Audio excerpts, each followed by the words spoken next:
Bien, muy buenos días, tardes o noches tengan compañeros, de acuerdo a la hora en la que estén viendo este video. Bueno, en este video voy a explicar el tema de integrales vectoriales, más propiamente a los puntos de integrales de línea y también integrales de superficie. ¿No? Entonces, bueno, esto de las integrales ya se ha venido viendo hace bastante tiempo, ¿no? Desde cálculo uno, cálculo 2, tal vez en algunos problemitas de álgebra 2 también, ¿no? Entonces, las integrales que van a aparecer en este capítulo no son muy complicadas, ¿no? El método de integración que conocemos, ¿no? Sustitución por tablas, integración trigonométrica por partes, más o menos esos métodos son los que más se utilizan. Tampoco vamos a ver integrales tan complicadas que de poder haber hay, ¿no? Pero no es el objetivo de esta materia ni tampoco el objetivo de este capítulo. Entonces, bueno, aquí vamos a ayudarnos con este pequeño formulario que nos hemos hecho de integrales vectoriales.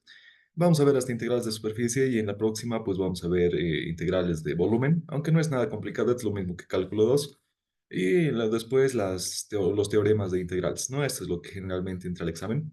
Pero pues bueno, para saber hacer los teoremas integrales, pues hay que saber hacer las integrales de línea y las integrales de superficie, ¿no? Entonces, comenzaremos con un ejemplo bien facilito de integral con un vector, ¿no? Una integral simple con un vector. Entonces, vamos a utilizar un poquito de las referencias del libro de Schaum. También vamos a utilizar más, sobre todo, el libro de Uwei H. Su, y pues bueno, a ver, nos dice según Shaw, ¿no? Las integrales ordinarias en funciones evaluadas con vectores, bueno, de funciones, ¿no? Generalmente, miren, tenemos un campo vectorial aquí en función de un parámetro u, ¿no? En función de un parámetro u, podrías representar también una curva, ¿no? Entonces, ¿qué tal si tenemos esta curva o si no, este campo vectorial, pero en función de un parámetro? Dice que es un vector que depende de una sola variable escalar, ¿no? U, donde se supone que R1, R2 y R3 son funciones escalares continuas en un intervalo específico, dice, ¿no? Entonces, miren, lo que nos interesa de esto es cómo integramos un vector. Esto es bien fácil, es incluso empírico. Miren, la integral de un vector, esto podría ser en vez de u, x, ¿no? La integral de un vector o en vez de ut también. La integral de este vector diferencial de u es igual a, miren, este vector, como aquí dice el ejercicio, se lo puede escribir así, r de u, ¿no? R de u es igual a R1, una función escalar, ¿no? De U, esto en I, más R2, esto también una función de U en J, más R3, también una función de u, pero en k, ¿no? Entonces, miren, como tenemos tres funciones escalares, ¿no? Un vector con tres componentes, si yo quiero integrar este vector, esta integral se va a repartir pues, a cada sumando, ¿no? Entonces va a ser la integral de R1, esto en I, más la integral de R2, esto en J, más la integral de R3, esto en K.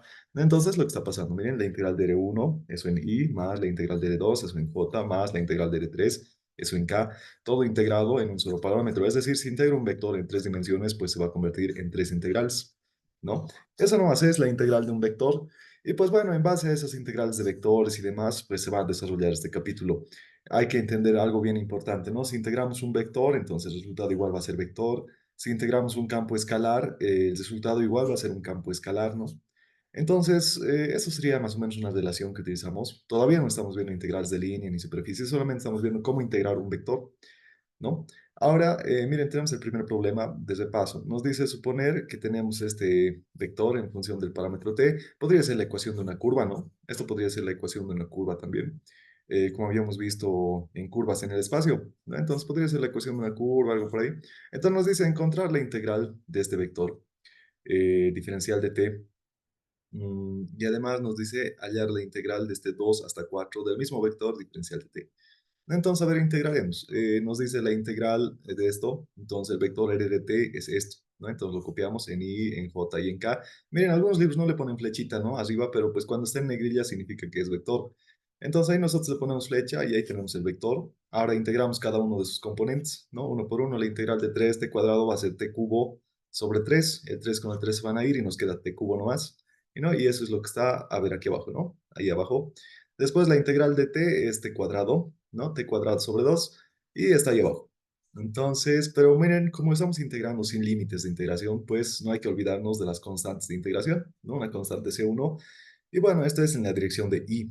Ahí está. Luego, hay que integrar en j también, ¿no? Entonces la integral de 2 va a ser 2t, la integral de 6t va a ser t cuadrado sobre 2, el 6 con el 2 se hacen 3 y nos queda t cuadrado, ¿no? Por 3. Y es la constante de integración para el segundo componente, c 2, esto va a ser en la dirección j. Y así sucesivamente, ¿no? Y ya se va a volver un poquito aburrido. Después la menos 4t, la integral de t es t cuadrado sobre 2, pero el 4 con el 2 se hacen 2 nomás. Y su signo negativo más la constante de integración 3 para el tercer componente. En la dirección y, en la dirección j y en la dirección k, ¿no? Entonces, miren, aquí está hecho paso a paso, se separa la integral en i, j, k. Y ahora, pues, todavía podemos ordenar un poquito más esto. La integral, miren, si es un vector, entonces su resultado de la integral de un vector igual es un vector, ¿no? Entonces miren, en i, en j y en k.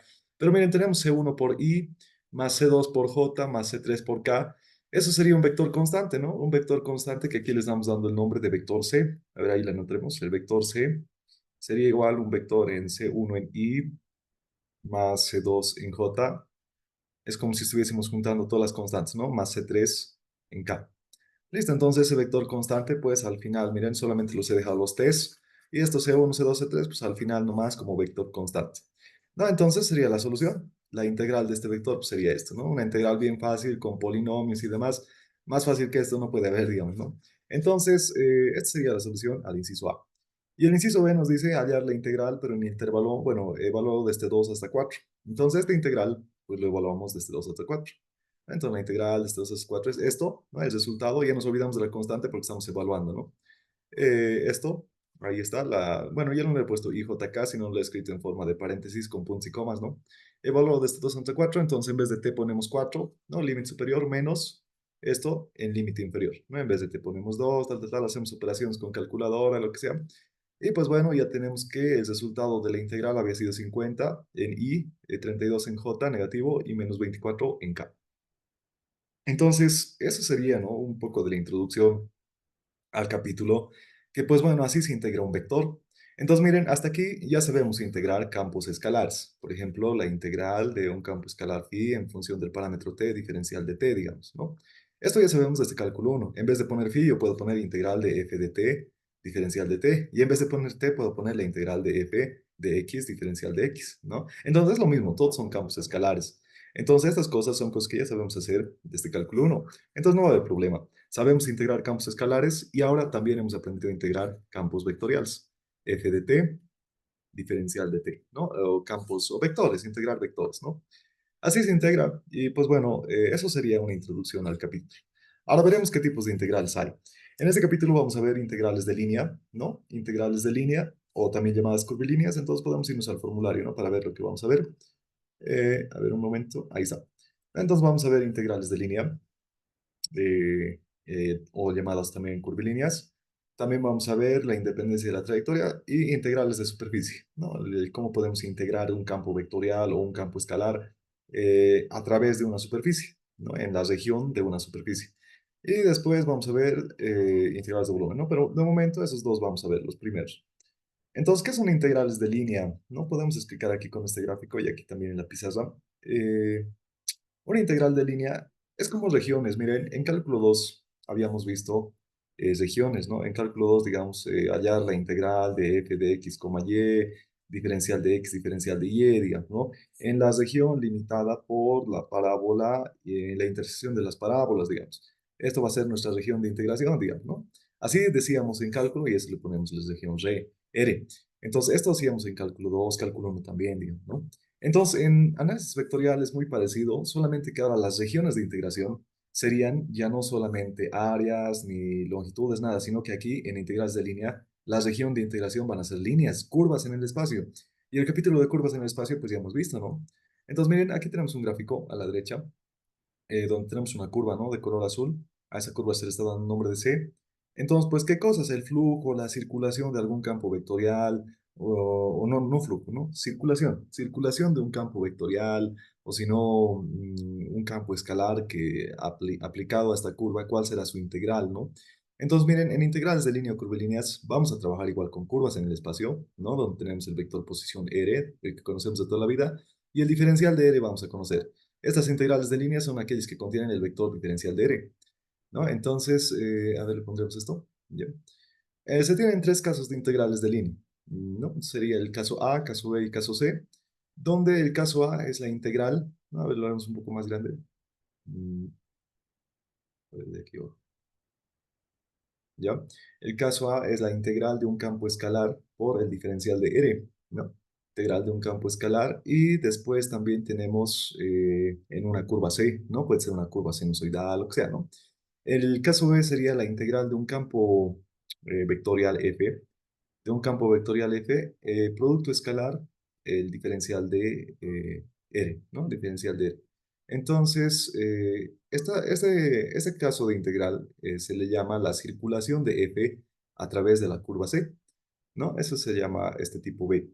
Y bueno, finalmente la integral C, y bueno, esto también llamado circulación, también se le llama a ver si me dio el nombre. Ah, ya, el trabajo, pues, ¿no? Fuerza por distancia, en realidad es la definición de trabajo, ¿no? Entonces, el trabajo que realiza el campo de fuerzas F para mover una partícula en la curva C, ¿no? El caso B sería el trabajo. Y el caso C es muy parecido, solamente que miren, aquí teníamos producto escalar, pero ahora aquí vamos a tener producto vectorial. Del campo vectorial F, vectorial el diferencial de R, ¿no? Y pues bueno, estas son curvas. Ahora tenemos un caso más. Miren, cuando la curva C en el espacio forma una trayectoria cerrada, la integral de línea se escribe así, ¿no? Con un circulito. Podría ser, o sea, esto se llama integral de contorno cerrado, ¿no? Y podríamos dibujarlo así también. A ver, imagínense que tenemos en el plano, ¿no? En el plano, ahí, en el plano XY. Bueno, esto ya es teoría, ¿no? Estamos repasando. Podríamos tener una curva cualquiera, una circunferencia, digamos. Esta circunferencia igual es una curva, ¿no? Entonces, miren, si partimos de un punto y queremos calcular el trabajo del campo de fuerzas realizado para, al mover una partícula, toda esta trayectoria, ¿no? Toda la vuelta, entonces vamos a tener dirección, ¿no? En esa dirección, la integral hay que poner su flecha. Entonces, cuando tenemos una integral en una curva cerrada, ¿no? Comenzamos en un punto y terminamos en el mismo punto, se llama curva cerrada. Entonces, pues la integral se le llama integral de contorno cerrado, ¿no? Y se le pone un circulito ahí. Ahora, generalmente se considera el sentido positivo en el sentido antihorario. Es decir, miren, imagínense que una personita esté ahí, ¿no? Entonces su mano izquierda va a estar a este lado, ¿no? Entonces, como que su mano izquierda comience a pintar todo lo de dentro, ¿no? Todo lo de dentro de la curva y esa parte, en esa dirección, es decir, en sentido antihorario, se le considera dirección positiva de la curva, ¿no? Entonces, miren, ahí se le pone la integral y una flechita más, ¿no? En esa forma, como está aquí. Ese sería el sentido positivo. Ahora, si queremos, digamos, en sentido negativo, entonces, pues, con su mano derecha, ya también, ¿no? Con su mano derecha va a ir pintando todo lo que está afuera de la curva, ¿no? Todo ahí. Y eso sería en la dirección negativa. Entonces, le ponemos su flecha SAS en la otra dirección, sentido horario, ¿no? Entonces, miren, la mano izquierda igual sigue pintando, porque miren, si aquí nos imaginamos una persona que está caminando en este sentido, ¿no? En sentido horario, entonces su mano izquierda va a estar por aquí y lo va a comenzar a pintar todo lo que está afuera de la curva. No, entonces se le llama una curva de contorno, una integral de curva en contorno cerrado, ¿no? Entonces, integral de contorno, ¿sí? ¿No? Pero ahí tenemos el sentido positivo, el sentido antihorario, ¿no? Y el sentido negativo es el sentido horario. Y se cumple que la integral en el sentido positivo, ¿no? Es igual al negativo de la integral en sentido negativo, ¿no? Bueno, eso nomás es.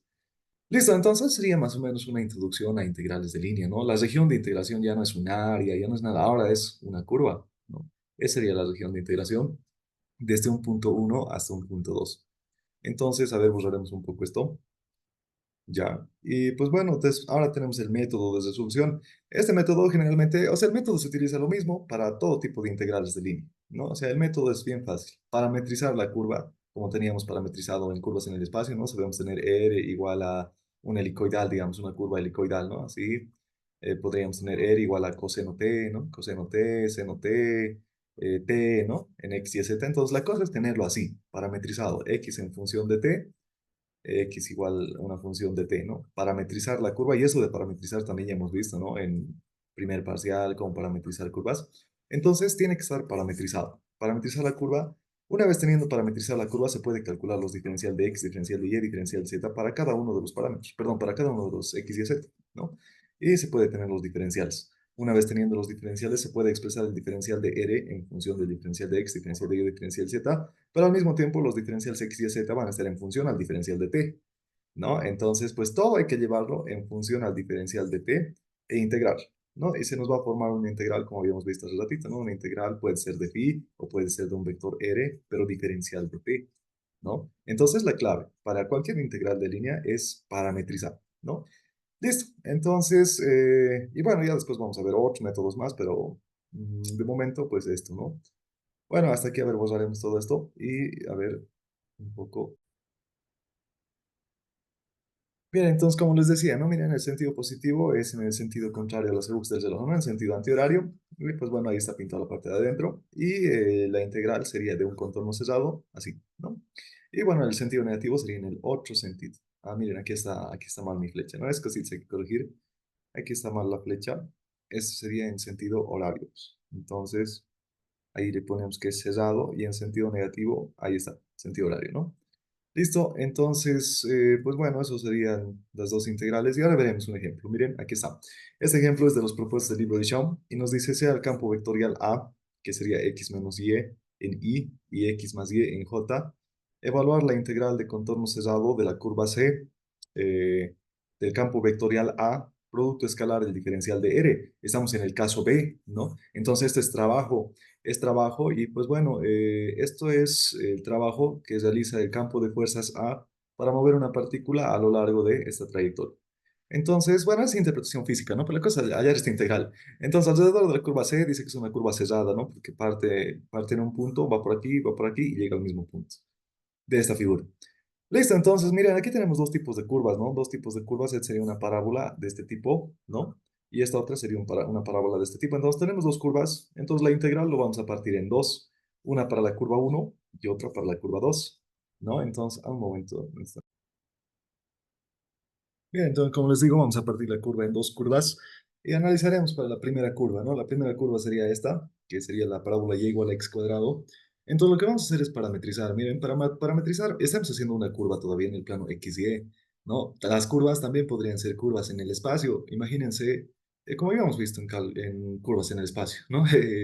A ver, aquí lo podemos hacer el dibujo. Imagínense que tenemos ahí el x, y, z y un cilindro, ¿no? Un cilindro, y este cilindro partido por un plano. Entonces esto genera pues una curva en el espacio, ¿no? Igual el método es el mismo, tendríamos que parametrizar esta curva y pues bueno, en función de ese parámetro pues ya comenzar a integrar, diferenciar, ¿no? Pero bueno, a ver, en este caso estamos haciendo solamente una curva plana en el plano XY, ¿no? Entonces, pues bueno, podríamos igual analizar.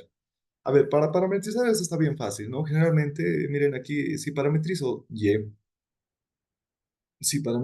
igual a T, entonces x sería igual a raíz de t, ¿no? Mandándole este cuadrado al otro lado. Pero derivar la raíz y todo eso vamos a tener fracciones, entonces no es difícil, pero se complica un poquito, ¿no? Entonces lo más conveniente aquí es parametrizar pues el x primero. Entonces parametrizando el x vamos a tener si x es igual a t, entonces y va a ser igual a t cuadrado, ¿no? Entonces más fácil derivar, más fácil integrar y todo eso. Y pues bueno, ahora ya que tenemos parametrizado, miren, el método es bien fácil. Parametrizamos, ¿no? Ahí hemos identificado la curva C1, C2. Ahora, una vez teniendo el parámetro, no tenemos variable z por si acaso, ¿no? Estamos en el plano x y, entonces el z vale cero en todo caso. Ahora, tenemos esto, ahora entonces diferenciamos. Diferencial de x va a ser igual a diferencial de t, ¿no? Como hacíamos en ecuaciones diferenciales. Y diferencial de y va a ser igual a la derivada de esto, ¿no? 2t y luego diferencial de t. Ahí está. Derivamos y luego le ponemos su diferencial, ¿no? Y ahora ya tenemos las diferenciales, entonces el diferencial de R, ¿no? Este diferencial de R, pues va a ser diferencial de X en Y, más diferencial de Y, esto en J, ¿no? Pero eso ya es análogo. Ahora, el A, ¿no? El campo de fuerzas A, bueno, si no el campo vectorial A está aquí, igual hay que ponerlo en función del parámetro, ¿no? Hay que parametrizarlo igual. El X es igual a T, ahí está, el Y es igual a T cuadrado, ¿no? Todo lo estamos parametrizando, X igual a T, Y igual a T cuadrado, y ahora tenemos el campo de fuerza A en función, o bueno, el campo vectorial A en función al parámetro T. No igual es un campo vectorial, pero en función a un parámetro. Y ahora hacemos el producto escalar, ¿no? Lo que nos pide el ejercicio es producto escalar. No, si fuese producto vectorial, entonces hacemos producto vectorial también, ¿no?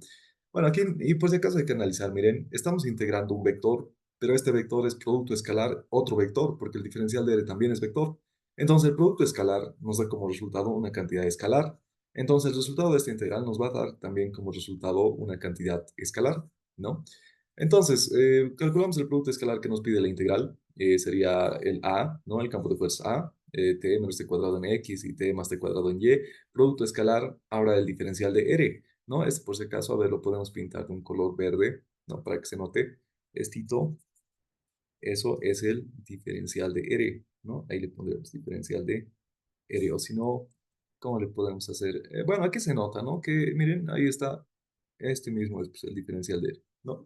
Entonces, hacemos el producto escalar. El diferencial de r es diferencial de x en y, diferencial de y en j, pero diferencial de x es diferencial de t, y diferencial de y es 2t, diferencial de t. Ahora, el diferencial de t y diferencial de t se repiten, puedo factorizar, ¿no? A un lado, y vamos a tener t menos t cuadrado por 1, eso va a ser t menos t cuadrado, más producto escalar, ¿no? T más t cuadrado por 2t, y eso es 2t cuadrado más 2t cubo, ¿no? Haciendo el producto escalar y demás, nos va a quedar esto. Y miren, este es un campo de fuerza, bueno, es un campo escalar, ¿no? No tiene IJK, nada. Entonces, como estaba previsto, pues el producto escalar nos da como resultado un escalar. Listo, ya tenemos el producto escalar y ahora necesitamos saber límites porque tenemos la curva, no es de cualquier punto a cualquier punto. Entonces los límites para la curva uno es desde este punto 0, 0 hasta el punto 1, 1. Entonces miren, cuando x vale 0, cuando y vale 0, ¿cuánto valdrá t? ¿No? Entonces miren, si x vale t, y vale t cuadrado, pero ambos valen 0 en el primer punto.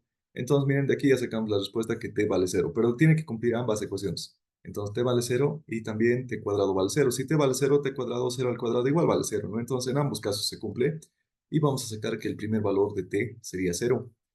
Y ahora el último valor en el otro punto, en 1, 1. Entonces si x vale 1 y y vale 1, pero ambos valen t. Entonces la única solución para este sistema de ecuaciones es que t valga 1. No, directo de ahí vemos la solución. Si t vale 1, entonces 1 al cuadrado sigue siendo 1. Entonces en ambas ecuaciones cumple el valor de t igual a 1. Entonces así se halla, ¿no? El valor de t, del límite inferior al límite superior, desde t igual a 0 hasta t igual a 1. Ahora, la primera integral sería la integral de la curva 1, tal, tal, tal, lo que estamos dado, desde 0 hasta 1, ¿no? Ahora el diferencial de t, entonces los límites del t. Y el producto escalar, pues el producto escalar de a con diferencial de r es todo esto, lo que ya habíamos calculado antes, entonces copiamos ahí. Y ahora miren esta integral ya después, bien facilita como cálculo 1, ¿no? Entonces, aquí la integral de t cubo es t a la cuarta sobre 4, t cuadrado t cubo sobre 3, t cuadrado sobre 2, evaluado desde 0 hasta 1. Bueno, haciendo los cálculos nos va a salir que la integral 1 había salido 4 tercios. Listo, ya sería la primera integral a partir sobre esta curva, ¿no? Ahora sobre esta curva también falta la integral. Entonces, incluso a veces este gráfico no nos da el ejercicio, ¿no? Nos dice calcular la integral de esta integral, ¿no? A lo largo de la curva C, que viene dado por la curva de y cuadrado, y igual a x cuadrado desde 0, 0 hasta 1, 1, y con la unión con la curva x igual a y cuadrado desde 1, 1 hasta 0, 0, ¿no? Entonces, todo eso nos puede decir el enunciado y por eso hay que saber graficar un poquito. Hay que graficar estas parábolas. Bueno, es lo que generalmente aparece. Círculos, círculos desfasados, circunferencia, ¿qué más? A ver, rectas también aparecen harto, ¿no? Rectas. Alguna vez aparecen hipérbolas, ¿no? Listo, y entonces sería la integral 1, ahora para la curva 2 ya también, ¿no? La curva 2 lo mismo. Entonces, miren cómo parametrizamos esta curva 2. Para parametrizar esta curva 2 lo que nos conviene en vez de poner y es poner t, ¿no? Miren, aquí está la curva 2. En vez de y ponemos t, y entonces x va a ser igual a t cuadrado, ¿no? Eso sería lo que más nos conviene para la curva 2. Y ahora sacamos sus diferenciales. Diferencial de x sería 2t por diferencial de t, y diferencial de y sería diferencial de t. Ahora convertimos el campo vectorial al nuevo campo. Ahí está, ¿no? Convertimos este campo al nuevo. En vez de x ponemos t cuadrado y en vez de y ponemos t. Es el mismo campo, solamente que parametrizado, ¿no? Luego calculamos el producto escalar. Miren que es metódico, ¿no? Si, no fue, si, fuese, si nos pidiese producto vectorial, entonces calculamos pues producto vectorial y el resultado nos va a dar un vector, ¿no? Eso también hay que considerar. Y luego calculamos el producto escalar, nos va a salir esto, ¿no? Y pues bueno, ahora hay que calcular los límites. Ahora, la curva C parte del punto 1, 1 y llega hasta el punto 0, 0. Entonces, eso hay que considerar aquí. El punto inicial sería x1 y y igual a 1, eso vale t cuadrado, t, ¿no? Entonces, resolviendo esto, t vale 1. Y el punto final sería en el 0, 0, ¿no? Entonces, esto vale t cuadrado, esto vale t. Entonces, la solución del sistema es t igual a 0. Entonces, para la segunda integral, ¿no? Se va a hacer desde t igual a 1, 1 hasta t igual a 0, 0. Eso es desde t igual a 1 hasta t igual a 0. Bueno, entonces va a ser desde 1 hasta 0 del producto escalar que ya hemos calculado aquí, ¿no? Entonces copiamos. Listo, y una vez teniendo esto, otra vez una integral de cálculo, ¿no? Entonces, pues hay que integrar y demás, y nos va a salir negativo 2 tercios. Ahora, Finalmente, la integral o el trabajo total realizado sería pues, bueno, la suma de las dos integrales, ¿no? La primera integral nos va a salir 4 tercios y ahora la segunda integral nos sale negativo 2 tercios. Sumamos ambas, 4 tercios menos 2 tercios, bueno, el signo viene, ¿no? Menos y nos va a quedar 2 tercios. Entonces la integral en el contorno cerrado en la curva C de A, diferencial, bueno, escalar diferencial de R, había sido 2 tercios. Esto se llama el trabajo, ¿no? El trabajo realizado por el campo de fuerzas A para mover la partícula a través de esta trayectoria. No, entonces sería el primer, bueno, segundo ejercicio de este capítulo. Y así nomás son las integrales de línea, ¿no? Si fuese de un campo el caso A, es más fácil todavía. El resultado nos va a dar un vector. Este igual nos va a dar un vector de resultado. Este nomás nos da un escalar, ¿no? Estos dos igual se pueden analizar, pero bueno, hay variedad de ejercicios en todos los libros. Entonces, pero al final el método es el mismo, parametrizar, ¿no?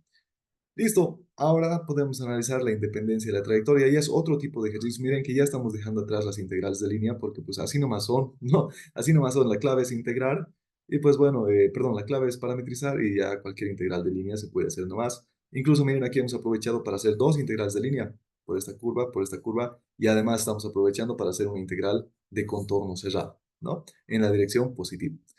Si hubiésemos hecho al revés, desde aquí hasta este punto, luego hasta aquí, sería en la dirección negativa y el trabajo nos hubiese salido con signo negativo, negativo 2 tercios, ¿no?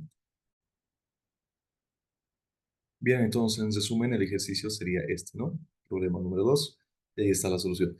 Bueno, ahora ya vamos a dejar las integrales de línea atrás porque, pues bueno, al final solamente es eso, como les digo, el procedimiento pueden ser así en el plano o pueden ser en el espacio, ¿no? Generalmente en esta materia el docente sabe hacer un ejemplito, ¿no? De integrales de línea en el espacio, pero con rectas. Con rectas es más fácil todavía porque la parametrización de una recta, imagínense qué tal si la curva hubiese sido así. Entonces esto hay que practicar y practicar, ¿no? Igual vamos a ver integrales de línea cuando estemos verificando el teorema de Stokes, ¿no? Más adelante. Pero la cosa es que ya tenemos una idea, ¿no? Entonces, miren, ¿qué tal si nos pide parametrizar esta recta? Y igual a x más 3, digamos. Parametrice. Entonces, yo le digo x igual a t, entonces ya va a valer t más 3 y ya está parametrizado. Y la parametrización de esto está bien fácil porque es una recta, ¿no? Entonces, se puede integrar, derivar, todo esto bien fácil. Entonces, pues no hay mucho problema, ¿no? Bueno, ahora ya que estamos analizando, ¿no? Trabajo, este tipo de integrales, mm, ¿no? Integral de contorno cerrado. Por si acaso esto de contorno cerrado puede aplicarse a esta, puede aplicarse a esta o puede aplicarse a esta. Este ejemplito solamente le he puesto a esto. Pero ahora estamos analizando el segundo tipo de integrales, ¿no? El trabajo o la circulación también, como se decía, ¿no? La circulación de F a través de la curva C. Esto representa trabajo, pero hay algunas veces que el trabajo de llevar una partícula de un punto a otro no depende de la trayectoria. No depende de qué trayectoria realicemos. Es decir, digamos, para mover una partícula, aquí tengo un ejemplo, desde un punto A hasta un punto B, puedo seguir este camino, digamos. No puedo seguir este camino, o puedo seguir otro camino sinusoidal, cosenoidal, cualquier camino o el mismo camino de una recta, ¿no? Entonces, miren, ahí le puedo poner incluso de color rojo, ¿no? A ver, de color rojo puedo unirlo con una recta y seguir ese camino. Ahí miren, las integrales van a ser bien fáciles para la recta, digamos, pero para este sinusoidal, cosenoidal, otro tipo, entonces las integrales se van a volver complicadas. Pero al final el resultado nos va a salir lo mismo. Ese tipo de integrales, cuando el resultado sale lo mismo, sea cual sea la curva que sigamos, se le llama integrales que no dependen de la trayectoria. Y al campo de fuerzas que ocurre, que provoca eso, ¿no? Al campo de fuerzas que cumple con esa independencia se le llama campo conservativo. ¿No? Y pues bueno, tiene una función potencial y demás, entonces vámonos a la teoría. Entonces este gráfico espero que se entienda y vamos a ver el formulario. Aquí está. Independencia de la trayectoria para el caso B de las integrales que son producto escalar, ¿no? Miren, el caso A es un escalar por el diferencial de R, el caso B es producto escalar y el caso C es producto vectorial. Entonces, para el caso B existe la independencia de la trayectoria, ¿no? Y pues bueno, miren, tenemos el campo vectorial F con F1, F2, F3, ¿no? Sus tres componentes, que aquí no los estoy poniendo F1, F2 y F3, sino que P, Q y R. El diferencial de R ya conocemos, ¿no? Diferencial de X, diferencial de Y, diferencial Z. Ahora miren, la integral no es de contorno cerrado, ¿no? Es una integral cualquiera en una curva C, ¿no? Como les decía, puede ser una curva C cualquiera desde un punto A hasta un punto B, ¿no? Entonces, pues esta integral que va desde en la curva C, se lo puede expresar así, ¿no? Realizando el producto escalar de esto con esto es lo mismo. Ahora, esta integral, miren, esto tiene una forma de diferencial, ¿no? Entonces, esto se lo puede comparar con el diferencial de un campo potencial, o si no, de un campo escalar phi. Eso podría ser diferencial de phi, evaluado desde un punto A hasta un punto B. Entonces miren aquí la integral con el diferencial como que son operaciones opuestas y la misma integral de esto va a ser phi evaluado desde el punto A hasta el punto B. Eso va a ser phi de B menos phi de A. Entonces, miren, aquí tenemos esta integral, o sea, esta integral de la circulación de F a través de la curva C, pues bueno, se lo puede expresar así, como en función a una función escalar, que pues bueno, solamente le va a interesar el punto final y el punto inicial, y no interesa qué trayectoria haya seguido, puede seguir esa, ¿no? Como les decía, o puede seguir otra trayectoria, ¿no? Así, así. Entonces, igual al final el trabajo va a ser el mismo. Y pues bueno, ¿cómo hallamos esta función potencial phi que nos ayuda bastante, ¿no? Miren, en vez de estar calculando la integral de línea, solamente hallo el phi y lo evalúo desde punto final hasta punto inicial. Perdón, desde punto inicial hasta punto final. Entonces, ¿cómo hallo yo el phi para que me simplifique tanto el problema, ¿no? Entonces, la respuesta es que no todos los campos F tienen esta propiedad, ¿no? No todos tienen esta propiedad, solamente algunos. Y cuando estos cumplen esa propiedad que no dependen de la trayectoria, se le llaman campos conservativos. Campos conservativos. ¿No? Campos conservativos. Entonces, ¿cuándo un campo es conservativo? Cuando, pues, aquí está, cuando tiene función potencial, ¿no? Una función potencial, y la función potencial es el phi. Ahora, este f vendría resultando el gradiente de phi, ¿no? Eso también se lo puede demostrar, pero bueno, eso ya es más teoría, ¿no? Pero bueno, ahí está. La función f vector, que ya conocemos de dato del ejercicio, tendría que ser igual al gradiente del campo potencial, y el gradiente ya sabemos calcular. ¿No? Y pues bueno, las condiciones, tres condiciones necesarias y suficientes para que esta integral no dependa de la trayectoria, o sea, para que f sea un campo conservativo. Las condiciones necesarias y suficientes son estas, que la derivada de p con respecto de y es igual a la derivada de q con respecto de x. O sea, se cruzan, ¿no? Miren, f tiene componente f en x, en y, tiene componente f en y, en j, tiene componente f en z, en k, ¿no? Pero aquí en vez de poner fi, f1, f2, f3, se pone el pqr, ¿no? Ahora, pero esto le hemos dado nombre P, esto le hemos dado nombre Q y esto le hemos dado nombre R. Y pues bueno, miren, hacemos esto para la derivada, ¿no? Esto, ustedes pueden utilizar formulario y todo, pero para memorizarse si quieren, pues bueno, la derivada parcial de P y lo compararemos con el Q, igual a la derivada parcial de Q, pero con respecto de que, miren, el P está en X y el Q está en Y, entonces pues lo cruzaremos. Aquí va a ser con respecto de X y al otro con respecto de Y, ¿no? Y si quiero comparar esto con esto, entonces ahí va a ser Z y aquí va a ser X, ¿no? Entonces, miren, así más o menos se pueden ir memorizando y esto sería una primera condición necesaria y suficiente para que el campo F, bueno, para que ese integral no dependa de la trayectoria. Y así pues tenemos tres condiciones. Tenemos una condición, una, y la dos y la tres, ¿no? Tres condiciones necesarias y suficientes para que no dependa de la trayectoria. Y ahora el método, pues para calcular el phi es revisar primero si el f es un campo conservativo y luego, pues allá de comparar estas derivadas, ¿no? La derivada parcial de phi con respecto de x sería el p, la derivada parcial de phi con respecto de y sería el q. Y aquí ya no lo he notado eso porque, pues bueno, yo creo que se va a entender mejor con un ejercicio. Entonces, pues vamos a ver el ejercicio. Y aquí está lo mismo que he explicado, ¿no? Solamente que en la pizarra. Y ahora el ejercicio es este. Este es del Xiaomi igual. Nos dice demostrar, a ver que suba, ahí está. Demostrar que el campo de fuerzas F, bueno, no es fuerza siempre, ¿no? El campo F, el campo vectorial, ¿no? El campo vectorial F igual a esto, ¿no? Y cuadrado por coseno X más Z cubo, ¿no? Esto en Y más su componente en J, su componente en K, dice que es un campo de fuerzas. Bueno, aquí sí de fuerzas. Es un campo de fuerzas conservativo, demostrar. El inciso B nos dice calcular la función potencial escalar, o sea, el phi, para el F y determinar el trabajo realizado cuando un objeto se mueve en este campo vectorial. Cuando un objeto se mueve en este campo desde este punto hasta este punto. ¿Cuál será el trabajo? Listo, entonces el inciso A nos pide demostrar que esto es conservativo. Entonces, ahí tenemos el F, P, Q, R. El P vendría siendo todo esto, ¿no? El Q vendría siendo todo esto. Y el R vendría siendo todo esto. Ahora, la primera condición es que la derivada parcial de P con respecto de Y es igual a la derivada parcial de Q con respecto de X. Entonces veremos, si el P es esto, derivaremos, derivaremos con respecto de y. Entonces aquí miren, el z no es y, entonces es cero, y la derivada de y cuadrado es 2y por coseno x. Entonces ahí está 2y por coseno x. Y la derivada de q con respecto de x, esto, lo derivamos con respecto de x, es cero. La derivada del seno es el coseno y nos va a quedar 2y por coseno x. Ahí está. Entonces miren que ambos son lo mismo. Y pues bueno, sus derivadas están ok para la primera condición. Ahora, para la segunda condición, la derivada de p con respecto de z es igual a la derivada de r con respecto de x. Entonces veremos, el p sería esto. Derivamos con respecto de z, esto se va a hacer cero y aquí va a quedar 3z cuadrado. Entonces ahí está 3z cuadrado. Y ahora la derivada de r con respecto de x, r es esto. Entonces derivamos con respecto de x, esto va a ser cero La derivada de x es 1 y nos va a quedar 3 por z cuadrado. Y ahí está 3z cuadrado. Entonces, miren, ambas derivadas son lo mismo. Y pues bueno, se cumple la segunda condición. Y finalmente la tercera, la derivada de q con respecto de z es igual a la derivada de r con respecto de y. Ahora q es esto. Derivamos con respecto de z. Esto no es z, entonces cero. Aquí tampoco hay z, entonces cero. Su derivada con respecto de z es cero, entonces hay cero. Es igual a la derivada de r con respecto de y. Este es r. Lo derivamos con respecto de y, pero no hay ningún y en ningún lado, entonces todo esto cero. Entonces cero es igual a cero, ok. Entonces, como se cumplen las tres condiciones necesarias y suficientes para que f sea un campo conservativo, ponemos aquí f es conservativo. Listo, ya sería la solución al inciso A. Y ahora el inciso B nos pide hallar el campo potencial, bueno, la función escalar potencial para f. Entonces la condición es esta, miren, f es igual al gradiente de phi, ¿no? Eso sabemos de fórmula. Entonces, f es esto, ¿no? Y el gradiente de phi es el gradiente que sabemos calcular de toda la vida. Entonces comparamos componente a componente. El p vendría siendo igual a la derivada parcial de phi con respecto de x. Ahí está. Y luego el q va a ser igual a la derivada parcial de phi con respecto de y, ¿no? Comparamos eso. Y el r vendría siendo la derivada parcial de phi con respecto de z.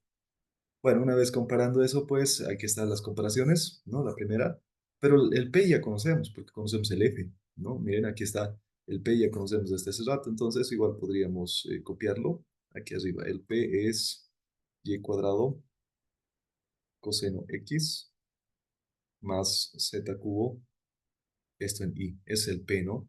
Más el Q, y el Q es 2y por seno x menos 4.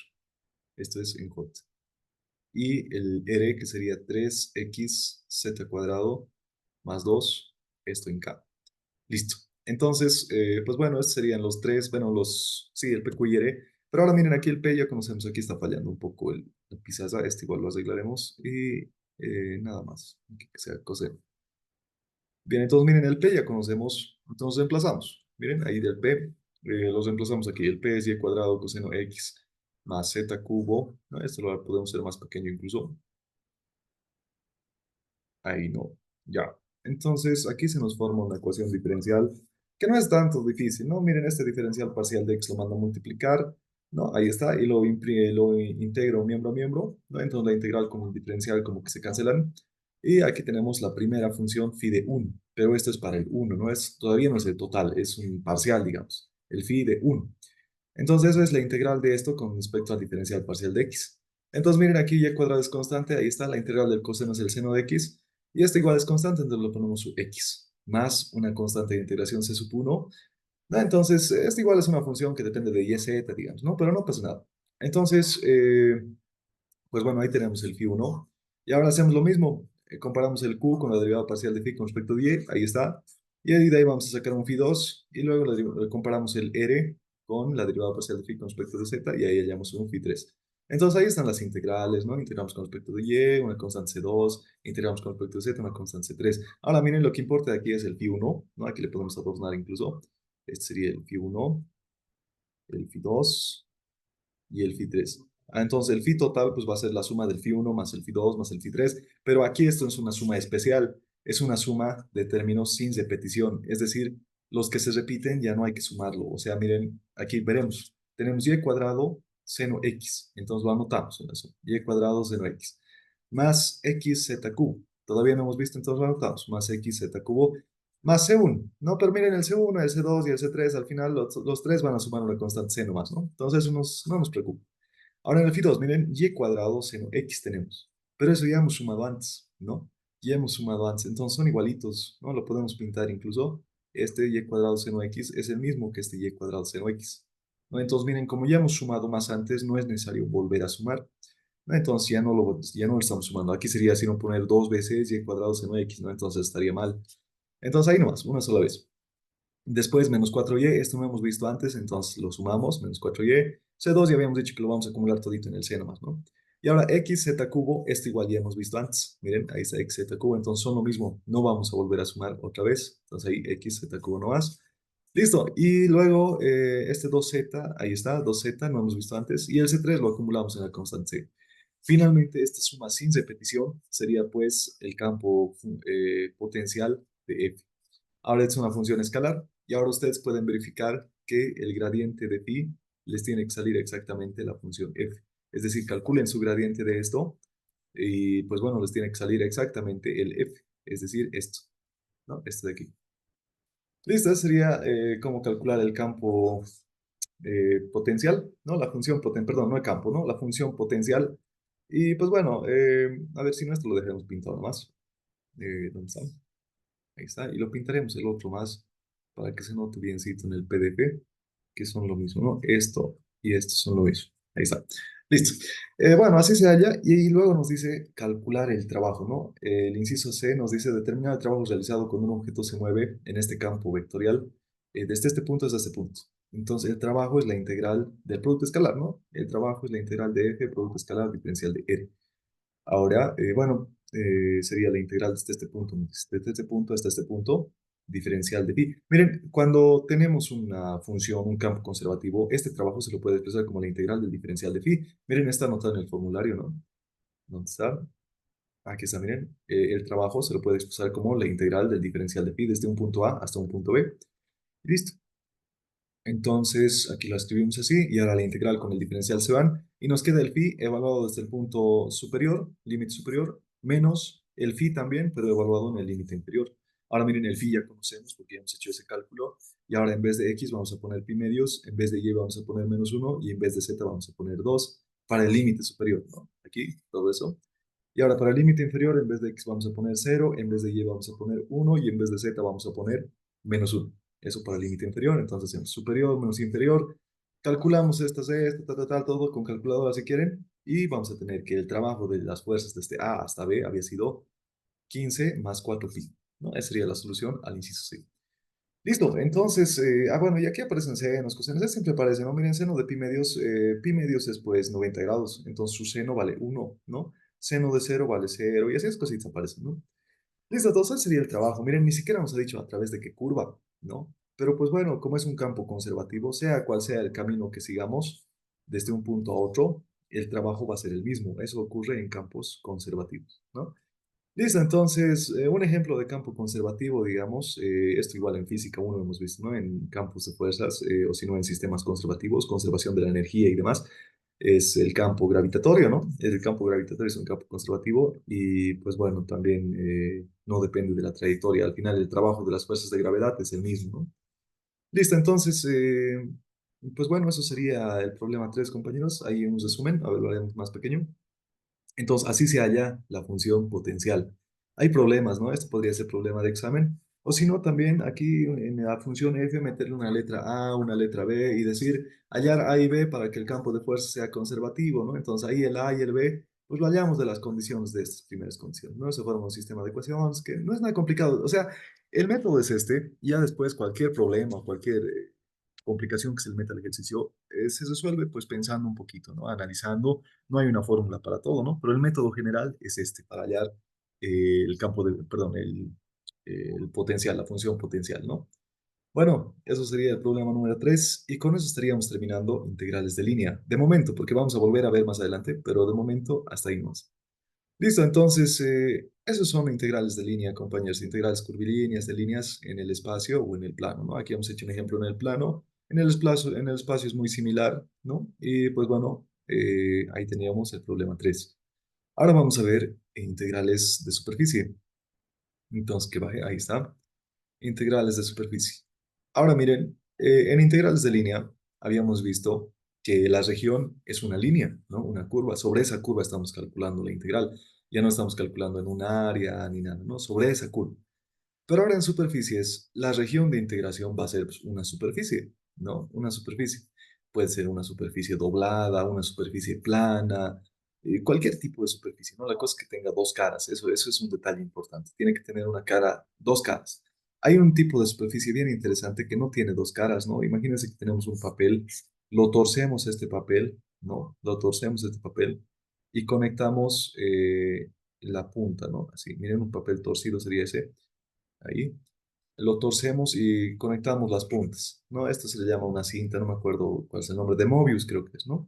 Entonces una curva que es una superficie que tiene dos, que no tiene dos caras, o sea, no, una cara es la misma que la otra, digo, ¿no? En esas superficies no, tienen que ser superficies orientables, es decir, que tengan dos caras, ¿no? Una cara, digamos, una cara superior viéndolo hacia arriba, digamos, y una cara hacia abajo, ¿no? Dos caras.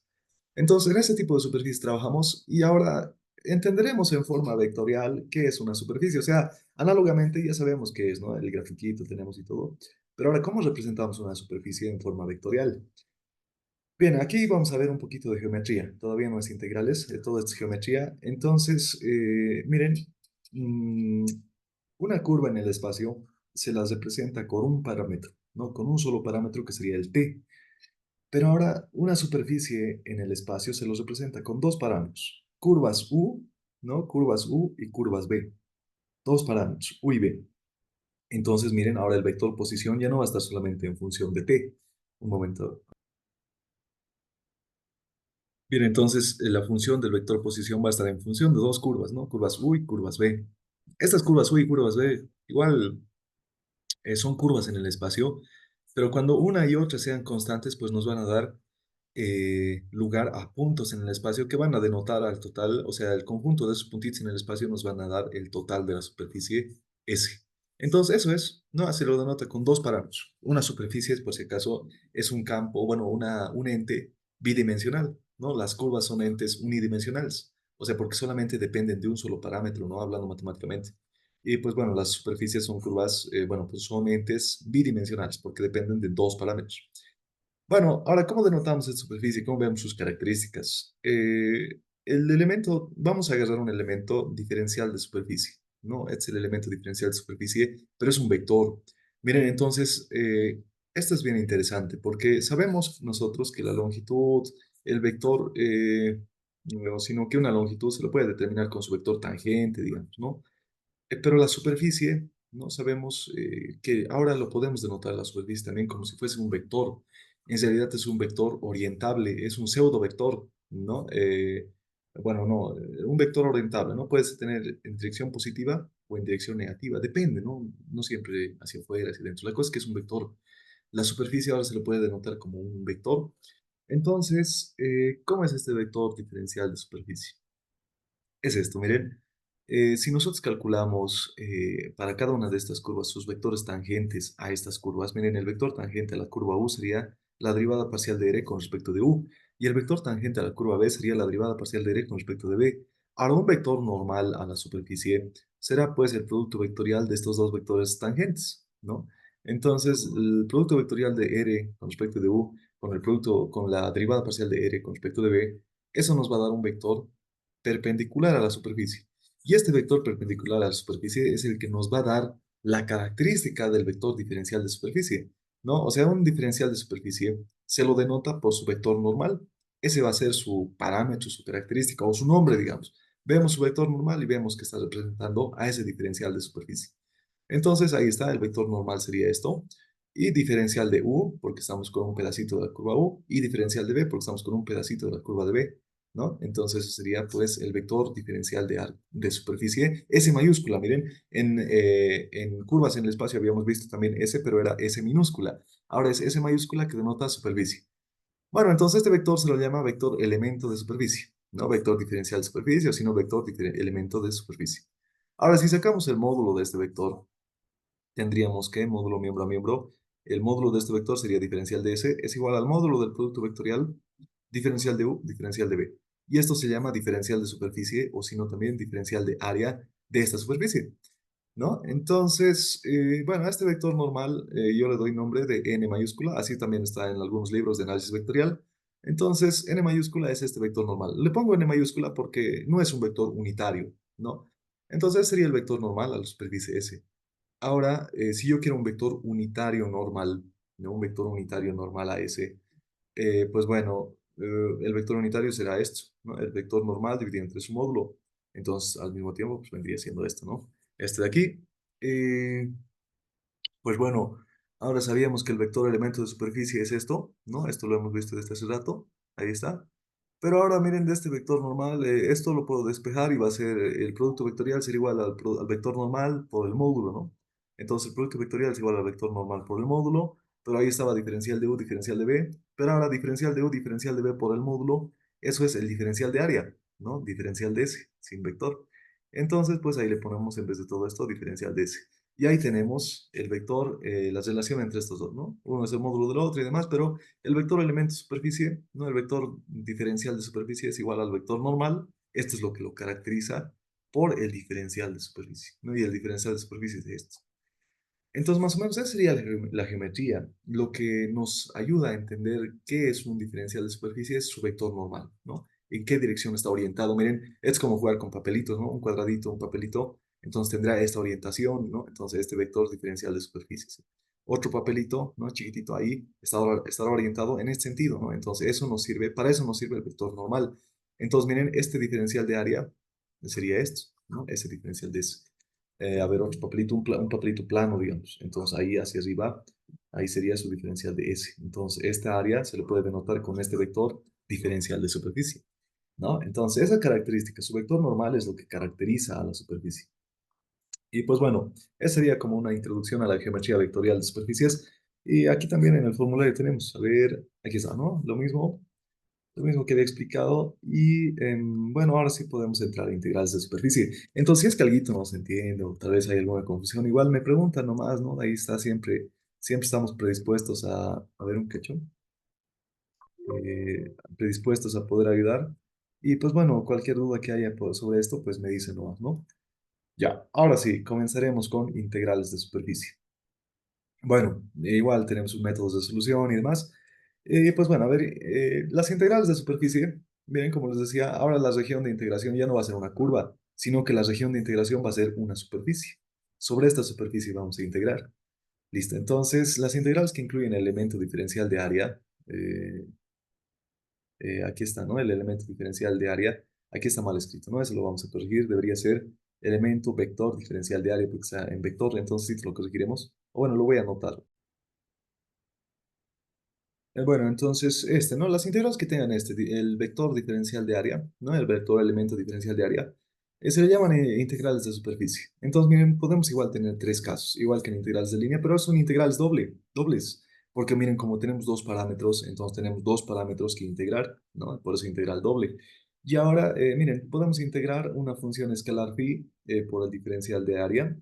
También podemos integrar el producto escalar de un campo vectorial f a través de un área S, ¿no? En esa región S. Y también podemos integrar el producto vectorial de f diferencial de S, ¿no? Entonces, pues bueno, eso sería los tres tipos de integrales que tenemos. Pueden ser superficies como esta superficie, ¿no? Este sería el ejemplito de esa superficie.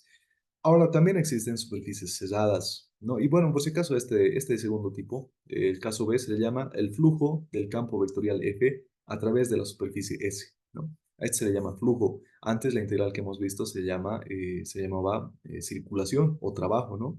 Ahora, este caso B se le llama flujo. Ahora, miren, ¿qué tal si tenemos superficies cesadas? Miren, un ejemplo sería esto, un elipsoide, ¿no? O si no, una esfera, ¿no? Son superficies cesadas. O si no, un cilindro con dos tapas, ¿no? Dos tapas, pero tapadas, ¿no? Dos tapas. Entonces también se llaman superficies cesadas. Cuando la superficie es cerrada, como en este caso, ¿no? O sea, imagínense que hubiese un líquido ahí adentro, no va a salir, ¿no? Porque está cerrado totalmente. Entonces, cuando la superficie es cerrada, la notación es así, la integral de superficie cerrada con redondito, ¿no? Y algunos ingenieros le ponen flecha, algunos libros no le ponen flecha, otros no le ponen flecha. Pero aquí vamos a asumir que es positivo, ¿no? Que esta integral va a ser positiva en la dirección positiva para integrales cerradas, ¿no? Va a ser positivo cuando el vector normal esté direccionado hacia afuera de la superficie, ¿no? Miren, ahí está hacia afuera de la superficie. ¿Qué tal si el vector normal está dirigido hacia adentro, ¿no? En vez de estar hacia afuera, está hacia adentro. Entonces, pues ahí sería negativo, ¿no? En sentido negativo. Bueno, entonces eso sería, ¿no? Eso sería para este tipo de integrales. Esto tal vez se confunda, lo haremos más abajo. Y aquí le anotaremos, esto sería una superficie cerrada, ¿no? Superficie cerrada. Listo. Eso sería un ejemplito de superficie cerrada. Y ahora, ¿cómo se hacen estas integrales de superficie? Eh, pues bueno, las integrales de superficie igual se pueden hacer de forma paramétrica, como habíamos visto en integrales de línea, ¿no? Un primer método de resolver este tipo de integrales sería parametrizar. Este método generalmente lo maneja algunos ingenieros, ¿no? Nos dice parametrizar, podemos parametrizar. Cuando parametrizamos podemos utilizar coordenadas cilíndricas, coordenadas esféricas o cualquier otro tipo de coordenadas que nos convenga en el ejercicio. Pero la cosa es tener la superficie parametrizada en función de un parámetro U y un parámetro B. Y luego, una vez teniendo parametrizado, pues bueno, ya aplicamos las relaciones que teníamos aquí. Miren, vamos a tener así la superficie parametrizada con dos parámetros, ¿no? Luego calculamos el elemento vector diferencial de S, ¿no? Así porque podemos calcular la derivada y demás. Y calculamos el elemento diferencial de S. Y luego, pues bueno, una vez teniendo el diferencial de ese vector, eh, podemos calcular cualquiera una de estas, caso A, caso B o caso C de integrales, ¿no? Haciendo producto vectorial o haciendo producto escalar o así nomás. Entonces, ese sería el primer método, ¿no? Parametrizar.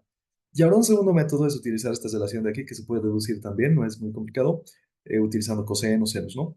Ahora, el método 2, miren, tenemos una superficie en el espacio. Esto no es una superficie cerrada, ¿no? Entonces, nos sirve este método 2 para superficies generalmente cuando no son cerradas. Si la superficie fuese cerrada, podemos partirla en dos superficies y igual lo trabajamos, ¿no? Pero a ver, en este caso no es cerrado y tiene una sombra. Si lo vemos desde arriba, ¿no? Si lo vemos desde arriba, vamos a ver pues su sombra, ¿no? Entonces, el método es trabajar con esta región, o sea, su superficie proyectada, así como hacíamos en integrales triples en cálculo 2, ¿no? Proyectarlo puede ser al plano X y Y, o podría ser al plano XZ o al plano YZ. La cuestión aquí, en este método 2, es que la correspondencia entre la proyección y la superficie tiene que ser bionívoca. Es decir, no puede haber dos puntos. Por ejemplo, si imagínense aquí, ¿no? En el plano X, Y, si tenemos una esfera, quisiéramos proyectarlo en el plano X, Y, vamos a ver un círculo. Pero la relación entre la proyección y la superficie ya no es bionívoca, es decir, miren, o sea, tiene que ser pues biyectiva, ¿no? O si no, inyectiva, ¿no? Inyectiva, como habíamos visto en álgebra, ¿no? Miren, si yo extiendo una línea ahí vertical, choca con dos puntos de la esfera, ¿no? Entonces, esta región tiene pues como dos dominios, digamos, ¿no? O si no, este punto tiene como dos imágenes, entonces no es inyectiva, ¿no? Tiene que ser bionívoca o también inyectiva, como se llama. Esa sería la condición para utilizar el método 2. Ahora, una solución a estas, pues sería partir, ¿no? Sería partir en una primera parte, en la cáscara de arriba y hacerle su proyección. Y luego partir en la cáscara de abajo y hacerle su proyección y calcular dos integrales, ¿no? Esa sería la solución para eso. Pero, pues bueno, se puede hacer, no se puede hacer, depende de ustedes, ¿no? Estos dos métodos son los más clásicos, digamos. Después hay un método 3, un método 4 y demás, ¿no? Método 3 sería, digamos, proyectándolo a los tres planos, ¿no? A los tres planos cartesianos. Otro método sería utilizando coordenadas curvilíneas ortogonales. Y bueno, así hay varios métodos, ¿no? Entonces, pero estos dos son los más interesantes. Al final, en este método igual, generalmente se utilizan coordenadas curvilíneas, ¿no? Coordenadas cilíndricas, coordenadas esféricas. Pero pues bueno, esto sería, ¿no? Esta sería la introducción a integrales de superficie. Y pues bueno, espero que se haya entendido, ¿no? Hemos repasado un poquito de teoría y ahora pues corresponde hacer un ejercicio y con eso terminamos el video. Ya, a ver, hasta aquí pasaremos. Bien, entonces vamos a calcular la integral de superficie. Miren, vamos a hacer dos ejemplos, no dos ejemplos, pero en realidad son el mismo ejercicio. Pero para esto vamos a utilizar el método uno y el método 2 para que vean que pues, ambos métodos se pueden utilizar para cualquier ejercicio. Bueno, no para cualquiera, ¿no? Pero, bueno, el método, la cuestión es que se entienda el procedimiento, ¿no? Procedimiento. Bien, este ejercicio igual es del libro de Shaw. Está un poquito largo, un poquito complicado, pero igual se puede hacer, ¿no? Nos dice, bueno, suponga que el campo vectorial A es 4xz en Y y todo esto, ¿no? Nos dice evaluar el flujo, ¿no? Cuando es producto escalar es el flujo. Entonces, evaluar el flujo del campo de fuerzas A en la superficie S, ¿no? Donde la superficie es la región por arriba del plano XY, ¿no? Miren, aquí tenemos el plano XY, entonces por arriba, ¿no? Es esa región acotada por el cono. Aquí tenemos el gráfico del cono, ¿no? Y como nos dice arriba del plano XY, ya no estamos dibujando la parte de abajo del cono, ¿no? Este cono. Entonces, miren, sobre este cono va a ser la superficie y el límite, ¿no? Nos dice, sobre todo la superficie de la región por arriba del plano acotada por el cono z cuadrado igual a x cuadrado más y cuadrado y el plano z igual a 4. ¿No? Entonces, aquí podríamos ver qué nos está pidiendo el ejercicio. A ver un momento. Bien, ahora sí el enunciado se debe entender mejor. Lo hemos acomodado. No, a veces los enunciados no están del todo bien escritos, ¿no? Aquí vamos a borrar algunas cosas. Está mal también esta flecha y te lo borraremos. Ahí está. Bien, entonces, corrigiendo el enunciado, nos dice suponer que el campo vectorial A es igual a 4xz, ¿no? más x y z cuadrado. Calcular el flujo. ¿No? Ahí está, el flujo siempre es con el producto escalar, ¿no? Del campo de fuerzas A través de la superficie S. Sobre la superficie del cono, dice, ¿no? Entonces, mira, ahí tenemos el cono. Sobre la superficie del cono, no solamente del cono. Entonces, arriba del plano XY y hasta el plano Z igual a 4. ¿No? Entonces, sobre la superficie del cono, entre estos dos planos, entre el plano XY y entre el plano Z igual a 4. Esta superficie que está con puntitos, a través de esa superficie calcular el flujo del campo vectorial. Entonces, bueno, ¿cómo se calcula el flujo? Vamos a utilizar el primer método, que sería parametrizar, ¿no? Entonces ahí tenemos el campo vectorial, me he anotado por si acaso. Y ahora aquí ponemos, parametrizando a coordenadas cilíndricas, dice. Miren, para parametrizar un cono, ambas coordenadas son bien interesantes. Coordenadas cilíndricas sirven y también coordenadas esféricas, ambas son favorables para parametrizar conos. Pero bueno, aquí estoy utilizando coordenadas cilíndricas porque creo que es el más fácil. En coordenadas esféricas es un poquito más largo y no conviene, ¿no? Entonces, miren, en coordenadas cilíndricas vamos a convertir este cono a coordenadas cilíndricas. X es igual a u por coseno b y y es igual a u por seno b. Z se mantiene igual a z, pero hay que parametrizarlo en función de u y en función de b. Entonces, miren, z al cuadrado es igual a x cuadrado más y cuadrado. Eso nos ayuda. Esta sería la ecuación del cono, ¿no? Entonces estamos parametrizando pues, el cono. Ahí está. Y bueno, como x cuadrado más y cuadrado en coordenadas cilíndricas, si esto lo elevo al cuadrado más esto al cuadrado, siempre va a dar u cuadrado. Entonces z cuadrado tendrá que ser u cuadrado. Entonces este raíz lo puedo mandar al otro lado como más menos, bueno, este cuadrado lo mando al otro lado como más menos la raíz. Y miren, aquí solamente estoy considerando el valor positivo, es decir, z igual a u, pero solamente estoy considerando el valor positivo de z porque aquí nos dice arriba del plano XY, ¿no? O sea, z solamente va a ser positivo. Entonces, por eso positivo, ¿no? Y pues bueno, ya estaría parametrizado, ¿no? La superficie, ¿no? Del cono, toda la vueltita de la superficie parametrizada sería X, Y, Z en función de los parámetros U y B, ¿no? Entonces ahí está, el vector posición X y Z, ¿no? De toda la vida, parametrizado para la superficie sería U por coseno B, esto en I, más U por seno B, esto en J, más U, esto en K. Y ahora podemos calcular sus vectores tangentes para calcular el vector normal, ¿no? Para eso la derivada de R con respecto de U.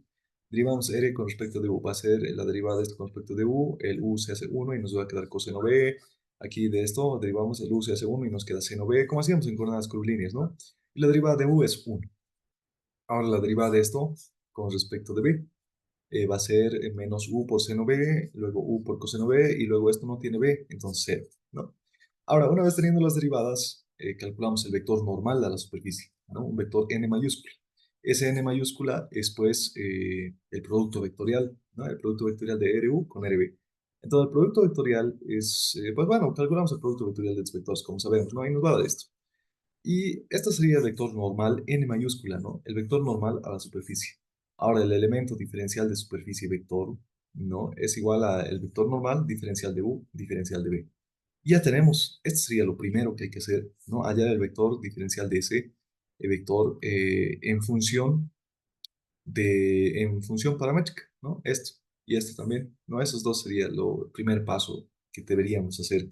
Ahora, lo que sigue sería parametrizar el campo vectorial. O sea, es como ese igual que integrales de línea, solamente que ahora manejamos dos parámetros, ¿no? Entonces, parametrizamos el campo vectorial. En vez de x ponemos su forma paramétrica, u igual a coseno b. En vez de z ponemos u, en vez de y ponemos u por seno b, y así no hay que convertir todo esto como hacíamos en coordenadas curvilíneas. En coordenadas curvilíneas hallábamos en EU, EB, ¿no? Aquí no hacemos eso.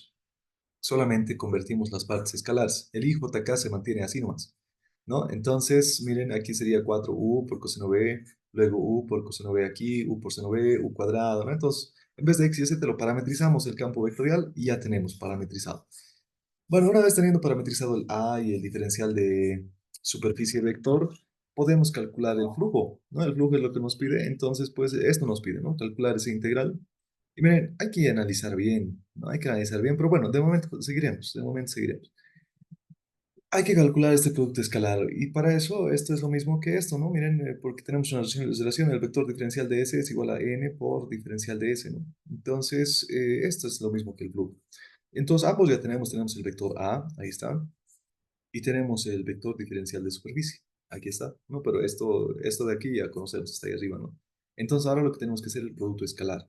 Entonces, calcularemos producto escalar y será el producto escalar de A, ¿no? Que sería esto con el diferencial de S. El diferencial de S es esto. Pero a ver, lo podemos anotar incluso, a ver, aquí. Esto es lo mismo que el producto vectorial y esto es esto mismo, ¿no? Entonces ahí copiaremos estas visitas. Es lo mismo que el producto vectorial, pero por diferencial de U, diferencial de B, ¿no? Listo, ahora por producto escalar multiplicamos componente a componente y el diferencial de U, diferencial de B se queda no, ¿no? Ahora, producto escalar de A con S va a ser esto por esto. Negativo 4 por U cuadrado, U cubo, ¿no? U cubo por coseno cuadrado B. Ahí está, ¿no? Entonces más, ahora esto con esto. Los 10 con los 10, ¿no? Negativo U quinta por seno cuadrado B por coseno B. Ahí está. Más U por U es U al cuadrado, entonces 3U cuadrado. Listo, ya hemos hecho el producto escalar, diferencial de U, diferencial de B. Y está, ahora pues ya tenemos el producto escalar, reemplazamos esto en la integral. Le integramos todo eso. Pero ahora los límites no hay que olvidarse. ¿No? Los límites, ¿de dónde a dónde van a ir cada una de las variables? Analizaremos. A ver, para los límites de la integral hay que analizar bien lo que hemos parametrizado, ¿no? El b es como, en coordenadas polares es esto así, ¿no? X es igual a rho, perdón, en coordenadas cilíndricas, rho por coseno phi, ¿no? Y igual a rho por seno phi, ¿no? Entonces, el phi es el ángulo de barrido, el ángulo horizontal que parte del eje X. Pero miren, la superficie va a dar pues, toda la vuelta, ¿no? Toda la vuelta da la superficie. Entonces, el phi va a ir desde cero, ¿no? Desde cero, va a dar toda la vuelta hasta 2pi. Eso va a ser para el phi, pero el phi ya lo estamos poniendo en nombre de b, ¿no? Entonces el límite de b va a ser desde cero hasta 2pi. Y ahora el radio, ¿no? El radio sería rho, pero aquí le estoy poniendo u. El radio va a ir hasta lo máximo. Miren, el límite superior es z igual a 4. Entonces, ¿cuánto será el radio de esta circunferencia? Su radio de esta circunferencia, pues va a ser, a ver, en vez de z, aquí en esta ecuación reemplazamos 4 y nos queda la ecuación de una circunferencia de radio 4, ¿no? Entonces, x cuadrado más y cuadrado igual a 4 al cuadrado, entonces radio es 4, ¿no? Entonces, miren, en esta circunferencia de aquí arriba, ¿no? El límite superior, digamos, el radio va a ir, o sea, el radio va a valer 4. Entonces, el radio va a valer de este chiquitito y va a ir creciendo el radio hasta que valga 4. Es decir, el radio va a ir desde 0 hasta 4. Pero aquí no le estoy poniendo radio, sino le hemos puesto U, entonces U va a ir desde 0 hasta 4. Así lo analizamos, o si no, también con esto. Miren, Z es igual a U y el Z va a ir desde 0 hasta 4, ¿no? Entonces, igual nos sirve para analizar. Bueno, así vemos los límites, ¿no? Del gráfico, hay que analizarlo biencito. Y de ahí sacamos, miren, el diferencial de U con sus límites desde 0 hasta 4 y el diferencial de B con sus límites desde 0 hasta 2pi. Y ahora esta ya es una integral bien sencilla, bueno, un poquito larga, pero como las integrales que veíamos en cálculo 2, ¿no? Entonces, pues integramos nomás y ya tenemos. Para la primera integral, el B se considera constante y el U, ¿no? Integramos con U, entonces va a ser U a la cuarta sobre 4, el 4 con 4 se va y nos queda U a la cuarta, aquí va a ser U a la sexta sobre 6. Aquí va a ser u al cubo sobre 3, pero con 3 se va a ir, nos queda u al cubo nomás. Luego evaluamos desde u igual a 0 hasta u igual a 4 y nos va a quedar esto. Ahora son integrales, ¿no? El coseno cuadrado lo he escrito como 1 más coseno de 2b sobre 2, linealizando, ¿no? Aquí hago cambio de variable, u igual a seno, su derivada está aquí. Aquí es una constante, entonces lo integramos bien fácil esto. De modo que al integrar, evaluar y demás, que esto ya es bien fácil de hacer, esto ya desde aquí es cálculo 1, ¿no? Lo pueden hacer y para no hacer tan largo el video, ¿no? Esto se hace y nos queda que la integral había sido negativo 128pi. Esta sería la solución. ¿Por qué nos ha salido negativo? No, generalmente a veces sabe salir pues, positivo el flujo. Hemos calculado ahorita el flujo, esa es la integral y nos ha salido negativo. Hay dos razones, ¿no? Primero, bueno, hay varias razones. Todo depende de la dirección del vector normal. ¿En qué dirección estaba nuestro vector normal? Eso no hemos analizado, ¿no? Eso es lo que hemos dejado para el final. Porque miren, esta superficie del cono tiene pues vector normal, un vector normal que puede ir hacia afuera del cono, ¿no? Y ya bueno, este vector normal va a ir girando, ¿no? Puede estar ahí un rato, ahí, después ahí, ¿no? Entonces, este vector normal puede ser hacia afuera del cono o el vector normal puede estar hacia dentro del cono. ¿No? Siempre hacia dentro del cono. Entonces, ¿cuál vector normal hemos usado? ¿No? ¿El que está dirigido hacia adentro del cono o el que está dirigido hacia afuera? Bueno, no hay, en este caso no hay ni adentro ni afuera, porque no es una superficie cerrada, ¿no? Entonces, no hay ni adentro ni afuera. ¿Pero cuál hemos usado? ¿Los que están así o hemos usado los que están así? ¿No? Ambos son vectores normales. Y como no es una superficie cerrada, no tiene dirección positiva ni negativa, solamente pues, tiene dos caras. Entonces, ¿cuál cara hemos usado? ¿La cara que está viendo hacia afuera o la cara que está viendo, digamos, hacia adentro, ¿no? En realidad no hay adentro ni afuera, pero para explicar, ¿no? Bien, entonces, ¿cuál vector hemos usado? Es ahí donde nos fijamos el vector normal. Pues el vector normal es esto, ¿no? Y nos fijamos la componente en Z, ¿no? La componente en Z es esto, U, y es positiva, ¿no? Entonces, como la componente en Z es positiva, los vectores normales van a estar dirigidos en dirección Z positivo. Miren, si yo le dibujo ahí, ¿no? El vector normal, este vector está apuntando hacia abajo, ¿no? Hacia abajo, o sea, en dirección Z negativa.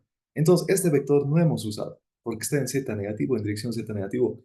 Entonces, de seguro hemos utilizado un vector contrario a ese. ¿No? Así.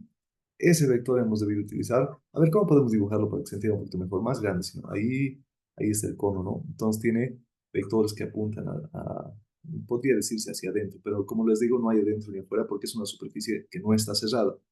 Entonces, esos vectores hemos utilizado, ¿no? Entonces, pues bueno, considerando eso, aquí abajo está el dibujo, miren. Ahí está, miren, es el vector que está así, en ese sentido. No los otros, ¿no? No los que están viendo en ese sentido. Los que están adentro. Entonces, ese vector hemos utilizado, por eso nos ha salido negativo. Si hubiésemos utilizado el otro vector, es decir, el vector que está allí, ¿no? Si hubiésemos utilizado este vector n hacia afuera, ¿no? Entonces nos hubiese salido un flujo positivo. Eso es la cuestión, compañeros, ¿no? Por eso nos ha salido negativo. Y aquí tenemos un ejemplito, ¿no? Pero esto creo que está estorbando, no corresponde a este ejercicio. Entonces, eso, por eso nos ha salido negativo, por la dirección del vector, ¿no? Entonces, les repito, si hubiésemos utilizado la otra dirección, entonces nos hubiese salido positivo. Y ahora, ¿por qué viene este signo de menos, más? Es que miren, estamos calculando el flujo, ¿no? La integral de f, diferencial de s, ¿no? Y el diferencial de s tiene la misma dirección que el vector n, porque el diferencial de ese vector es n vector diferencial de s, o sea, la dirección son la misma, ¿no? Tienen la misma dirección y sentido porque uno es paralelo a otro. Y ahora, ¿por qué nos ha salido negativo también? Nos indica eso que el flujo de este campo vectorial está en dirección contraria al vector normal que hemos utilizado nosotros. Es decir, ese flujo seguramente es un campo vectorial que circula, bueno, que fluye así, ¿no? O sea, es que sale del cono ahí, ¿no? En ese sentido, si dibujamos el campo vectorial F, de seguro es un flujo que sale, ¿no? Así. Ese sí, por eso nos ha salido negativo. Ese sería el flujo. Y miren, es el flujo de todo este campo vectorial a través de esa superficie. Tiene algo que ver con flujo del campo eléctrico también, ¿no? Pero bueno, eso ya es aplicado a la física. Aquí estamos viendo netamente matemáticas. O también podría ser el flujo de un fluido a través de una superficie, a través de una sección circular, incluso, ¿no? Entonces, todo depende. Pero pues bueno, eso sería, el flujo nos ha salido negativo por la dirección del vector, ¿no? Eso es la explicación de que nos ha salido negativo. Y esta dirección de vector, ¿cómo sabemos que está hacia adentro? Pues nos fijamos aquí. De aquí hay que ver la componente z si está hacia arriba o está hacia abajo, ¿no? Eso. Entonces, sería el penúltimo ejercicio de este video, compañeros. Y pues bueno, vamos a hacer el mismo ejercicio, pero ahora con el método 2, ¿no? Entonces, con eso más y ya terminamos. Bien, entonces, el ejercicio es lo mismo. Aquí hay que borrar una cosita que se me ha escapado. A ver, lo voy a borrar otra vez. Entonces, aquí no hay que poner pues, dos veces vector, ¿no? Este de arriba, el diferencial de ese estoy borrando. Ya está. El título borrado, ¿no? Ya, ahora, bueno, nos dice otra vez el enunciado es el mismo, calcular el flujo hasta el plano tal, tal, tal. Ahí está la superficie del cono, ¿no? Ahí está la superficie. Y ahora vamos a utilizar el método 2 de proyección en uno de los planos coordenados. Por ejemplo, en el plano XY. Podríamos hacer la proyección en XY o podríamos hacer la proyección en ZX o en YZ, ¿no? Entonces, pero aquí estamos haciendo la proyección en el plano XY.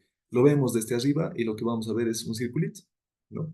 Entonces, como estamos haciendo la proyección en el plano XY, el vector normal al plano XY es el K, ¿no? Entonces, por eso aquí entra el K. Si hubiésemos hecho la proyección en el plano XZ, su vector normal es el J, entonces aquí entraría J, ¿no? Es eso. Ya, entonces lo primero que hay que hacer es el gráfico, el cono, y lo proyectamos, ¿no? Vemos su sombra y dibujamos su sombra.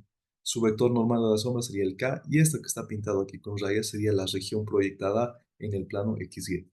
Esto va a ser nuestra nueva región de integración, es decir, el flujo a través de esta superficie lo estamos convirtiendo igual a una integral doble, pero proyectada en la región proyectada XY. Ahora, para eso hay que aplicar esto, ¿no? Va a ser f escalar el vector normal. Este es el vector normal unitario, por si acaso. Entonces necesitamos el vector normal unitario. Y ahora, para que el resultado nos salga igual al anterior, ¿no? Para que veamos que el método sirve, el vector normal tiene que estar dirigido en dirección z positiva, ¿no? Generalmente eso conviene en la mayoría de los ejercicios que el z sea positivo, ¿no? Para la superficie. Entonces, miren, la ecuación de este cono no está anotado, parece. Ah, miren, no lo ha anotado la ecuación del cono, ¿no? Entonces esto igual lo corregiremos. Bien, entonces ahí sí tenemos la ecuación del cono, ¿no? Es z cuadrado, bueno, esta ecuación ya lo hemos visto antes, ¿no? Z cuadrado igual a x cuadrado más y cuadrado. Entonces sería la ecuación de este cono, ¿no? Entonces, miren, para calcular el vector normal, ahora en este método se utiliza el método del gradiente, ¿no? Entonces necesitamos la superficie S, pero para definir una superficie, generalmente cuando definimos superficies, las superficies siempre están igualadas a cero, ¿no? Entonces en la ecuación del cono, ¿no? En la ecuación del cono tenemos que igualarlo a cero, pero aquí hay dos formas de igualar a cero. Miren, una forma sería z cuadrado menos x cuadrado menos y cuadrado igual a cero. Y otra forma sería x cuadrado más y cuadrado menos z cuadrado, ¿no? Esto igual a cero. ¿No? En una forma esto le pasa a restar y en otra forma esto le pasa a restar. Entonces ambas están igualadas a cero y ambas denotan la misma superficie. Pero lo que se complica aquí es el que el vector normal para un caso y para otro no va a ser el mismo, sus sentidos van a ser diferentes. Entonces generalmente conviene utilizar, bueno, al final el resultado va a ser lo mismo, ¿no? Pero la cosa es que conviene utilizar el z positivo, ¿no? Cuando el z esté positivo, ese conviene utilizar y este no tanto, ¿no? Entonces, pero depende. Podemos utilizar el z negativo si es que quisiésemos, o bueno, del gráfico, ¿no? Si es que del gráfico veamos que el vector normal tiene que estar dirigido en ese sentido siempre, miren, hacia abajo. Entonces, si fuese ese el caso, ¿no? Si quisiésemos que el vector normal esté apuntando ahí siempre, entonces pues utilizamos el negativo. Depende del gráfico, por eso aquí hay que saber graficarlo biencito. Y pues bueno, depende del caso. En este caso yo creo que el vector normal sea con z positivo, entonces, en esa dirección, ¿no? Apuntando hacia arriba. Entonces voy a utilizar esto, ¿no? Con z positivo igual. Ahora, si yo quisiera que el vector normal esté hacia abajo, entonces con z negativo, ¿no? Por eso el gráfico es bien importante, chicos. Hay que hacerlo biencito, ¿no? Bueno, entonces tenemos esos dos. Vamos a utilizar el positivo porque yo creo que el vector normal esté hacia arriba y calcularemos, ¿no? Entonces ahí tenemos la superficie S con el z positivo. Ahora calcularemos pues su vector normal. El vector normal en una superficie es el gradiente, ¿no? Entonces va a ser el gradiente. Calculamos la derivada. El gradiente ya sabemos calcular. Va a ser negativo 2x, negativo 2y, derivando, ¿no? Y negativo 2z. Bueno, positivo 2z. Todo esto dividido entre su módulo. Ahora 2 2 2 se repite, factorizo, saco su módulo y va a ser una raíz, ¿no? Y listo. Ahora esta región, miren, me he vuelto a repetir aquí, es la sombra, ¿no? Y aquí el radio habíamos visto que va a ser 4 y demás. Ahí está. Ahora el vector normal ya tenemos. Es esto dividido entre la raíz. Que ya no lo he anotado todo, ¿no? No lo he anotado todo porque pues, se hace un poquito largo y no conviene. Entonces ahí la raíz. Ahora calcularemos. Ahí está la integral del flujo. Hace la integral de la integral en la región proyectada de A a producto escalar n. Entonces aquí miren, lo he hecho directo. No, a veces no conviene hacerlo directo. Lo haremos nomás por pasos. A ver, no veremos esto ahí a la derecha. Y vamos a tener, a ver, esto va a ser igual a la integral de la integral en la región R del vector A. Y ahora el vector A es pues el de arriba, ¿no? Va a ser 4xz. 4xz.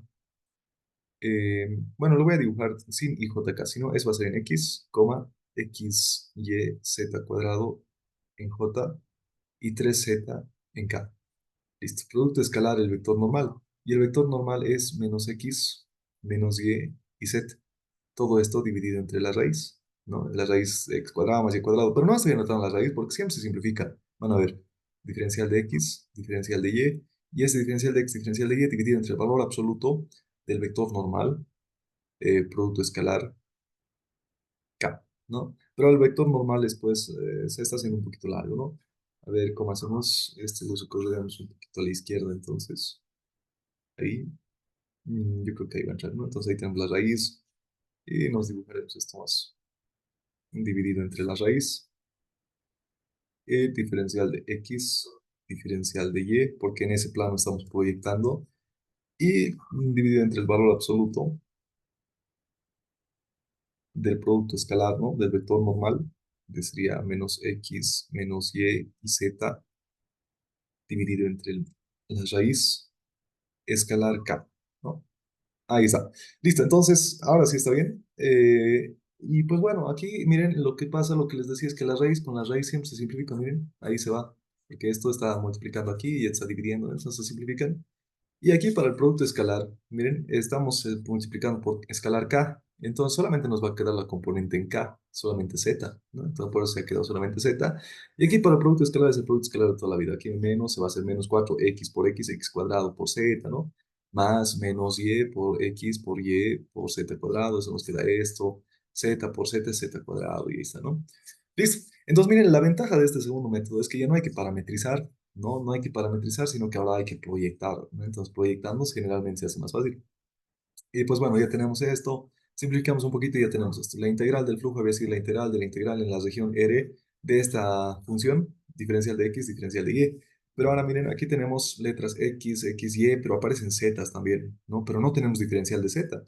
Entonces el z hay que ponerlo en función de x y y. Y eso sacamos de la ecuación del cono, ¿no? El cono tiene pues, ecuación. Y la parte de arriba del cono será z cuadrado igual a x cuadrado. Pero la parte de arriba va a ser z sacándoles raíz, pues, ese cuadrado lo mandamos al otro lado y va a ser raíz cuadrada de x cuadrado más y cuadrado. Eso hay que reemplazar en vez de z, ¿no? Entonces, pues bueno, ahí tenemos raíz cuadrada de x cuadrado más y cuadrado. Y en vez de z ponemos esta raíz. Entonces ahí vamos a tener eso. Pero antes de hacer eso, igual se está complicando un poquito esto. Entonces lo que yo estoy optando es en convertir esta integral. Miren, hasta aquí es 3,13, ¿no? Hasta aquí es análisis vectorial. Y ahora de aquí para abajo es cálculo 2. No, yo quiero integrar esta raíz, yo quiero esta integral en esta región. Entonces, miren, la región es una circunferencia, nos conviene coordenadas polares, ¿no? Entonces, conviene coordenadas polares porque la región es una circunferencia. Entonces, esto ya es cálculo 2, ¿no? Entonces, miren, transformo estas coordenadas polares, no son cilíndricas, ¿no? Porque cilíndricas es en el espacio. En el plano es polares. Entonces, x igual a rho por coseno phi, y igual a rho por seno phi. Y ahora, en coordenadas polares se cumple que esto al cuadrado más esto al cuadrado, x cuadrado más y cuadrado es igual a rho cuadrado, y z es igual a raíz cuadrada de x cuadrado más y cuadrado, ¿no? Entonces, esto va a ser raíz de rho cuadrado, y la raíz con el cuadrado se va a ir, eso nos queda rho. Entonces, z vale rho.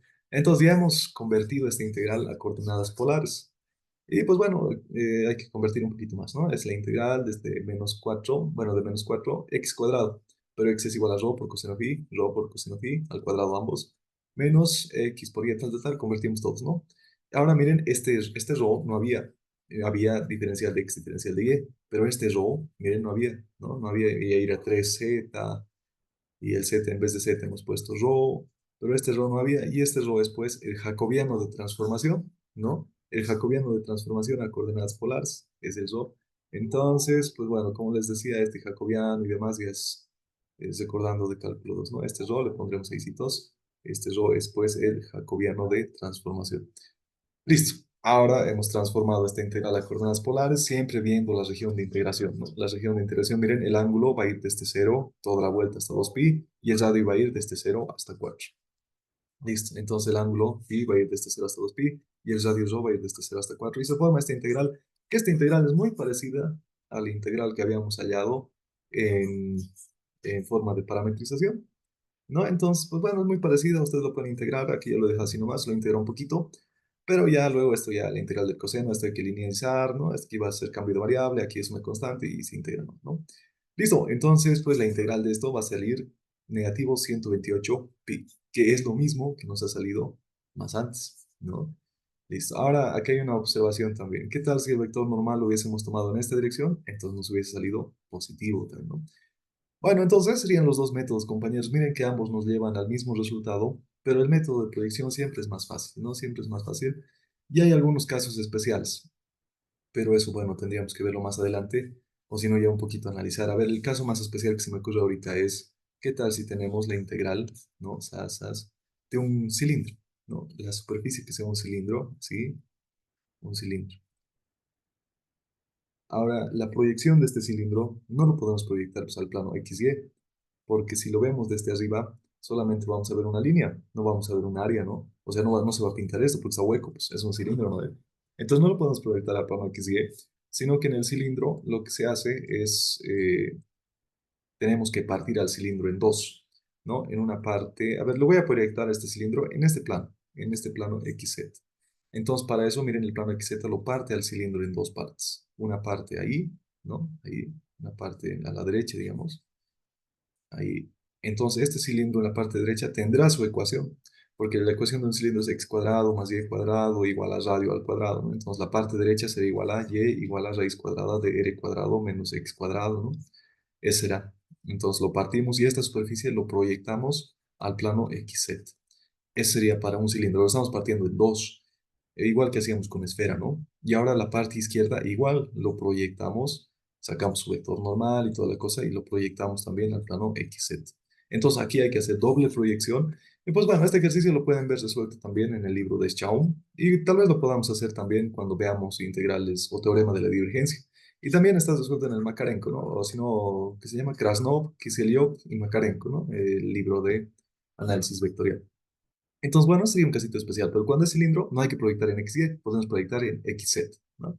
Entonces ahí la proyección va a ser un poquito diferente y demás. Bien, entonces hasta ahí sería todo por integral de superficie. La siguiente clase vamos a ver, ¿dónde está? Bueno, aquí le voy a aumentar algunas cositas a este PDF, ¿no? Algunas cositas, observaciones. Hasta ahí serían integrales de superficie. Y pues bueno, ahora la siguiente clase vamos a ver integrales de volumen. Unito podemos ver, o sea, ni siquiera es necesario porque es bien fácil, ¿no? Lo que sí vamos a ver es teoremas integrales, ¿no? Teorema de la divergencia. Y miren que el teorema de la divergencia tiene que ver con superficies cerradas y también con integrales de volumen. Entonces aquí ya vamos a aprovechar para hacer las dos. Teoremas de Green, vamos a ver el primer teorema de Green, el segundo no vamos a ver, el tercero tampoco, pero podría entrar al examen. Pero vamos a ver, porque el teorema de Green al final es una aplicación del teorema de la divergencia, entonces pues no hay mucho problema, ¿no? Y el teorema de Stokes, vamos a ver, vamos a practicar otra vez integral de superficie e integral de línea, ¿no? Y el teorema de Green en el plano generalmente no se avanza, pero es como el teorema de Stokes, cambiando algunas cositas en la función f, ¿no? Y con eso ya terminaríamos todo el temario y pues bueno, ya estamos más de la mitad del avance. Entonces hasta aquí sería el video de hoy. Gracias por su atención y nos vemos pues la próxima clase.